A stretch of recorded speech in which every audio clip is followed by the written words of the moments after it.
आता हे जे आयुष्यमान कार्ड आहे तुम्ही तुमच्या WhatsAppमधून काढू शकता. सरकारने आता आयुष्यमान कार्डची WhatsApp सेवा सुरू केलेली आहे. सर्व कामे आता तुम्ही WhatsAppवरती करू शकता. हे आयुष्यमान कार्ड कोण काढू शकतं? तर ज्या लोकांना रेशनिंग मिळतं, धान्य मिळतं ते सर्वजण याच्यामध्ये आयुष्यमान कार्ड काढू शकतात. त्याचबरोबर ज्यांचं रेशनिंग कार्ड ऑनलाईन झालेलं आहे ते सुद्धा काढू शकतात आणि ज्यांचं वय 70पेक्षा जास्त झालेलं असेल अशा लोकांना सुद्धा आयुष्यमान कार्ड फक्त आधार कार्डच्या माध्यमातून काढता येतं. तर ही सेवा WhatsAppची कशी आहे, कशा पद्धतीने आपण हे आयुष्यमान कार्ड काढू शकतो या व्हिडिओमध्ये आपण पाहणार आहोत. तर व्हिडिओ नक्की शेवटपर्यंत पहा. चॅनलवरती नवीन असाल तर चॅनलला सबस्क्राईब करून ठेवा.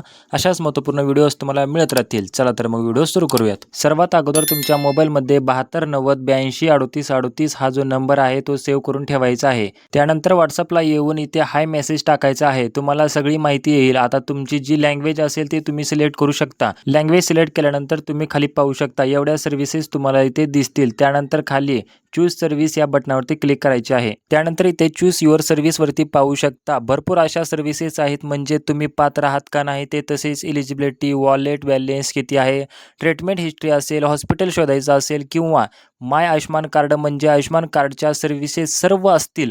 त्यानंतर वयवंदना म्हणजे 70+ जे वय आहे त्यांच्या सर्व्हिसेस असतील किंवा फीडबॅक असेल. अशा प्रकारे भरपूर सर्व्हिसेस आयुष्यमानच्या सगळ्या इथे तुम्हाला दिसतील. आपण माय आयुष्यमान कार्डमध्ये माय आयुष्यमान कार्ड याच्यामध्ये गेल्यानंतर तुम्ही पाहू शकता डाउनलोड युअर आयुष्यमान कार्ड तुम्ही डाउनलोड करू शकता. नवीन काढायचं असेल तर नवीन सुद्धा काढू शकता.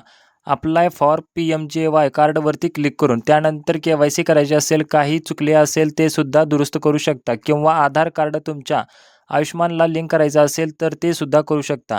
आता भरपूर जणांनी 50 ते 70 लोकांनी आयुष्यमान कार्ड काढलेलं आहे. तर आता आपण डाउनलोड कसे करायचे ते पाहू. डाउनलोड आयुष्यमान कार्डवरती क्लिक करायचे आणि सबमिट केली रिक्वेस्ट. तर इथे पाहू शकता तुम्हाला सांगितले प्लीज प्रोव्हाइड आयुष्यमान कार्डची डिटेल्स. तर इंटर डिटेल्स हा जो ऑप्शन आहे त्यावरती क्लिक करायचे आहे आणि इंटर डिटेल्समध्ये तुम्हाला 2 ऑप्शन विचारले जातील. त्या अगोदर आपलं महाराष्ट्र सिलेक्ट करायचे. त्यानंतर पहिला आहे ऑप्शन आधार नंबर टाकून तुम्ही ते काढू शकता. पण भरपूर जणांना आधार नंबर माहीत नाही तर आपण आधारचा नंबर टाकू शकतो. तर दुसरा ऑप्शन आहे आधार नंबर. तर आधार नंबर सिलेक्ट करा आणि इथे आधार नंबर विचारला जाईल. हा आधार नंबर इथे टाका तुमचा जो काही असेल आणि सबमिट डिटेल्स बटनावरती क्लिक करा. आता जो काही आधार कार्डला नंबर लिंक असेल त्यावरती एक OTP आलेला असेल तो OTP इथे टाकून घ्या आणि व्हेरीफाय OTP बटनावरती क्लिक करायचे आहे. त्यानंतर सबमिट बटनावरती क्लिक करायचे आहे. तुमची रिक्वेस्ट इथे सबमिट होईल आणि काही सेकंदामध्ये तुमचे आयुष्यमान कार्ड जे आहे ते PDF स्वरूपात येऊन जाईल. तर हे आयुष्यमान कार्ड पाहू शकता. तर अशा प्रकारे ही एक महत्त्वपूर्ण माहिती होती. आपल्या सर्व मित्रांना हा व्हिडिओ नक्की शेअर करा. धन्यवाद.